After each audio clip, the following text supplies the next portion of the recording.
waa subaxnimo khamiisa taariikhduna ay ku beegan tahay 10 bisha September sanada 2020 ku soo dhawaada warka subaxnimo ee shabakada Sirta Media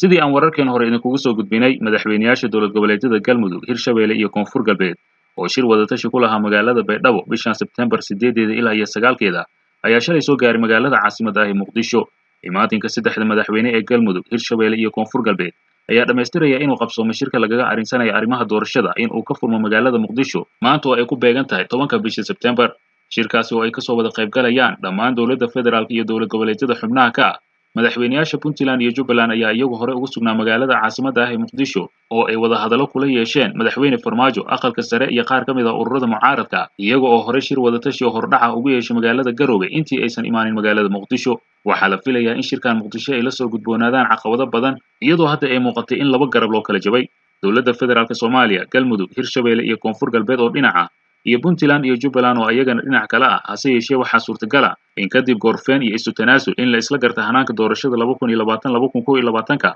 iyadoo laga duulayo wada hadaladii iyo wada tashiyadii ay hore u yeesheen dowladda federaalka iyo dowlad goboleedyada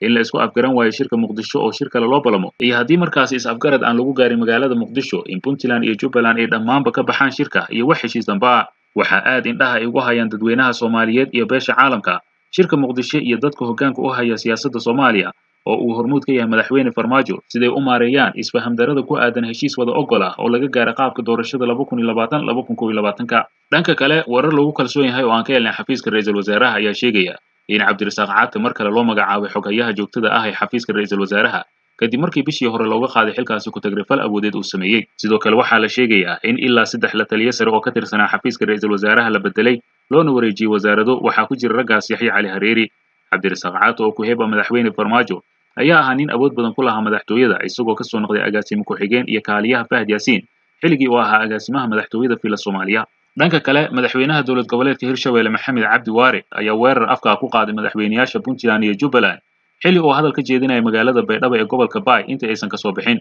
madaxweyne Waare ayaa sheegay in beelaha Habiye ay haatan dowladda Soomaaliya ku metelaan isaga iyo madaxweyne Qorqoor balse aan la siinin mansabkii iyo tala soo jeedintii ay lahaayeen sidoo kale Waare ayaa waxa uu sheegay in Siciid Dani Axmed Madoobe intii ay ku sugnaayeen magaalada Muqdisho in la weydiiyo su'aalo badan oo aysan waxba ka qoseen sida doorashada ra'iisul wasaaraha amniga iyo nadaafadda Muqdisho intaas oo sida uu sheegay iyaga aan waxba ka galin hal su'aal oo ay wax ka galeen in la weydiiyana ku habooneed lama weydiinin nimankaas haddii ay u warsan lahaayeen hab deegaan hab magaalo ama hab qabiil oo ay dhihi lahaayeen war 13 kursi ee aad madaxa ugu taagan tihiin ka kaca wax bay ahaan leed laakiin lama weydiin ayuu yiri madaxweynaha Hirshabelle Maxamed Cabdi Waare madaxweyne Waare ayaa sheegay in ay jiraan arrimo badan oo kalifay in shirkii Dhuusamareeb laga tago madaxweynayaasha Puntland iyo Jubbaland oo xilligaasi si weyn uga hor yimid ka qaybgalka shirkaasi wuxuu Siciid Dani Axmed Madoobe ku sifeeyay shakhsiyaad aan rabin in xal rasmi ah laga gaaro muranka baahsan ee arrimaha doorashooyinka oo muddooyinkii dambe abuuray jahwareer siyaasadeed sidoo kale waxa uu dhaleeceeyay qaabkii ay u qaadaceen go'aamadii ka soo baxay shirkii ay ka maqnaayeen ee Dhuusamareeb xilli uu sheegay inay ka madax adeegeen isku day kasta oo ay sameeyeen xubnihii ku sugnaa shirkaasi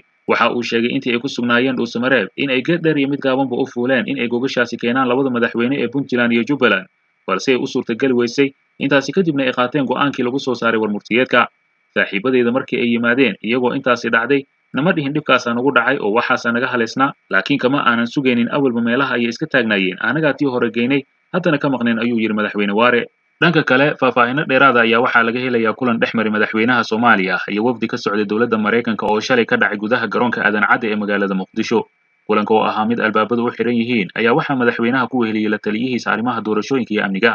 sidoo kale wafdiga culus ee ka socday Mareykanka ayaa isugu jiray xubno ka kala tirsan wasaaradda difaaca Mareykanka iyo taliska ciidamada Africom ee qaaradda Afrika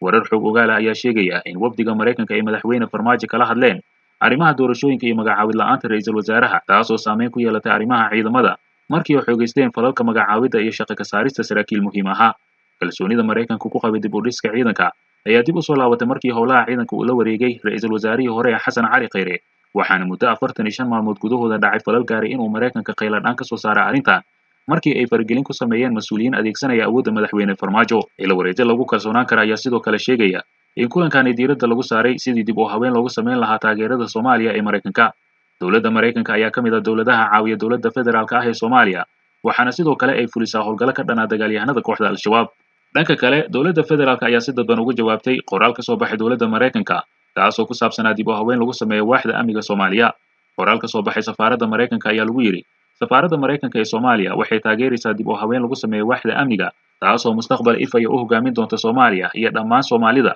musuqmaasuqa iyo qaraabakiilka waxay dib u dhigaan horumarka isbedelada waxay waxyeeleeyaan amniga shacabka waxayna xoojiyaan cadowga Soomaaliya. la taliyaha ammaanka qaranka madaxweyne Farmaajo Cabdi Saciid Cali ayaa sheegay in muhiim ay tahay in dib u haweynta waaxda amniga loo daba fariistay hay'adaha dowladda xilli ay si weyn u daneynayaan dalal shisheeye oo dowladda gacan ka siiya amniga. Cabdi Saciid ayaa u muuqda mid ka goosa adeegaya faragelin shisheeye oo gacan weyn ku yeelata dib u haweynta amniga iyadoo muddooyinkii dambe ay soo baxaysay dabacsanaan ballaaran oo dhanka ammaanka ah. la taliyaha ayaa qoraal uu soo dhigay bartiisa gaarka ah ee Twitterka ayaa waxa uu ku sheegay in saaxiibada beesha caalamka ay qayb weyn ka qaateen horu socoshada dalka balse ay tahay in laga talageliyo hay'adaha dowladda isla markaana ay kaalin mug leh ka qaataan dejinta iyo hirgelinta dib u haweyntaasi. waxaan ka mahadcelinayaa taageerada joogtada ah ee saaxiibada beesha caalamka oo aan rumaysanahay inay kaalin ka qaadanayso horu socoshada ayuu ku yiri qoraalkiisa. wuxuu intaasi ku sii daray hay'adaha Soomaalida waa in laga talageliyaa si muuqatana ugu lug lahaadaan dejinta iyo hirgelinta dib u haweynta amniga. hadalka Cabdi Saciid ayaa ku soo aadaya xilli ay safaaradda Mareykanka ee Soomaaliya ay sheegtay inay taageerayso dib u haweynta lagu sameeyo waaxda amniga Soomaaliya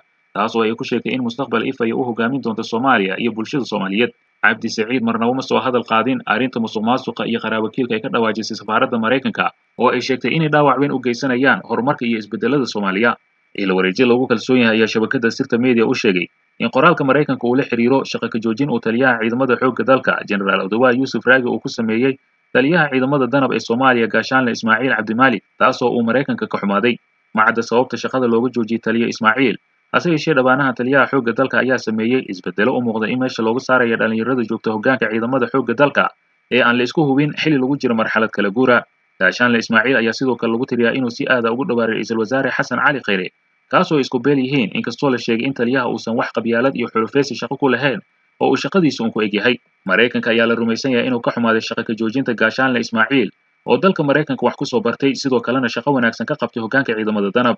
dowladda federaalka ayaa dhowr jeer oo hore si adag ugu digtay faragelinta dalalka kaalmaha siiya Soomaaliya oo muddooyinkii dambe rabay in ay galaangal xoogan ku yeeshaan arrimaha siyaasadda dalka Soomaaliya. dhanka kale safiirada beesha caalamka u jooga magaalada Muqdisho ayaa u yeeray madaxweynayaasha maamulada Puntland iyo Jubbaland Axmed Madoobe iyo Saciid Cabdullaahi Dani kuwaasoo maalmahan ku sugan magaalada Muqdisho ee caasimadda Soomaaliya. madaxweynayaasha Puntland iyo Jubbaland iyo madaxweyne Maxamed Cabdullaahi Farmaajo ayaa dhawaan isku fahmi waayay in shir kale loo qabtay dhammaan maamul goboleedyada si loo gaaro go'aan loo dhan yahay oo ku saabsan qaabka ay noqonayso doorashada la filayo inay dalka ka dhacdo. safiirka Mareykanka ee Soomaaliya Donald Yamamoto oo fariisinkiisa ugu weyn uu yahay xarunta Xalane ayaa u yeeray Axmed Madoobe iyo Saciid Cabdullaahi Dani kadib markii uu adkaaday xiisadda siyaasadeed ee labadaasi mas'uul kala dhaxaysa madaxtooyada Soomaaliya. xogta aan helnay ayaa sheegaysa in qoraal ka soo baxay xafiiska Yamamoto uu gaaray Axmed Madoobe iyo Dani oo looga dalbanayay inay shir isugu yimaadaan xarunta Xalane kaasoo uu safiirka iyo labada madaxweyne ay kaga wada hadlayaan xaaladda dalka iyo sidii mar kale loo furi lahaa shirka la isku mari laayahay. beesha caalamka ugu horeeya Mareykanka ayaa garwadeenka ah shirka Muqdisho ee arrimaha doorashada ku saabsan waxayna mararka qaar hadal canaan ah dul dhigtaa